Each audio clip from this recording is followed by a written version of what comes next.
आसंता 20 तारिखରୁ बरगढ़ जिले में खोलिब धान मंडी। आरंभ हेब धान किणा बिका प्रक्रिया। चलित खरीफ ऋतुरे धान क्विंटाल पिछा 3100 टंका पाइबे चाषी।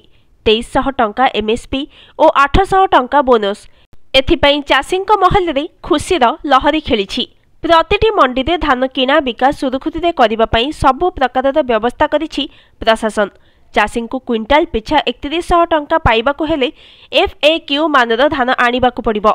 FAQ मान है सुखिला और सफा सुतरा धान। एथर धानर मान निर्धारण करिबो क्वालिटी एनालाइजर मेसिन। एथिपाई सचेतनता रथ माध्यम प्रचार करी चाषी FAQ धान आनिबाकु सचेतन करा जायछि।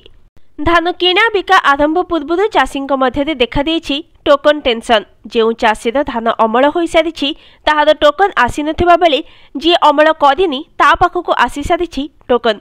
एपरिकी अमल करिथिबा चाषी पाखकु टोकन आसीछि। हेले डिसेम्बर मासरे धान बिक्री करने को उल्लेख रही चाषी मध्य देखा मिली असंतोष। यह घटना को नहीं बरगढ़ ADM मधुचंदा साहू को पचारू टोकन उपरू आसुथिबारु एथिरे जिला प्रशासन किछि करि परिबेनि बोली कहिसेंती।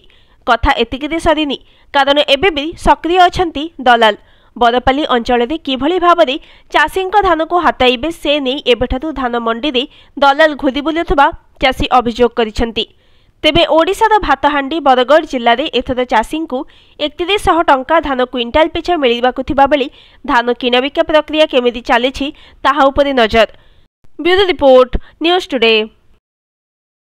गोविंदनाथ SRCS नियंत्रित बाजार कमिटी बरगढ़ आमर धान चलित खरीफ ऋतु KMS 24-25 आमर ओडिशा सरकार तथा प्रशासन तरफ चाषी मानकर धान को सुरखुरु रूप से बिकेवाई मार्केट यार्ड एवं परचेज सेंटर रे सब प्रकार सुव्यवस्था करा जाई अछि।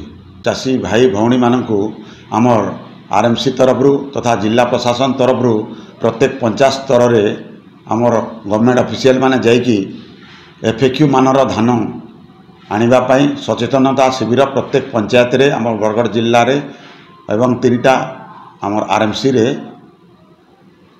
तरफरु ताहा आयोजन करा जाउछि।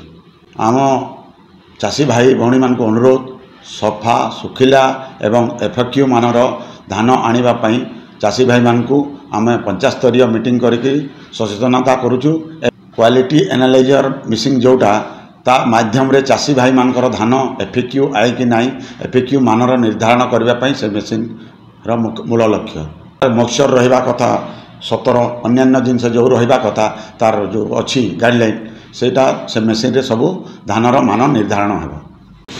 टोकनटा तो आवर लेवल हुए नहीं, सेटा जनरली स्टेट लेवल हुए, तेणु ता उपरे तो आमे किछि कहि परिबुनी। किंतु जो चाषी मानकर टोकन जनरेट हो जाइथिबो एवं से माने भलो धान नेकी आसीबे अति शीघ्र तांकर धान उठेबार व्यवस्था करिबा।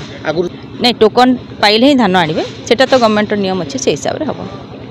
सुरेश निकांटी चाषी बरगढ़ कोई आम बरगढ़ जिले में चलित खरीफ ऋतु नवंबर 1 तारिख न धान अमल आरंभ हो गलान। सरकार निष्पत्ति नहीं डिसेम्बर नवंबर 20 तारिख मंडी खुलवा बोली आम जिते धान कार्ड रजिस्ट्रेशन करुँ आम नवंबर 1 ରୁ 15 बिक्री करवाली पंजीकृत करूँ। यह देखुन मोर मोबाइल रीड आई जे डिसेम्बर 24 तारिख धान बिक्री है। मोर धान अमल लेकर मोर खोलाने पड़ी रही 300 पैकेट बोली धान मैं क्या करमी और यहाँ धान टा मार्केट के नहीं ना पारन। यहाँ RMC आड़ मीटिंग जेन हो मीटिंग कहते बिना टोकन मार्केट के धान टा ढुकी नहीं दे बोली चाषी आम धान रखमु कहीं जगह नहीं यहाँ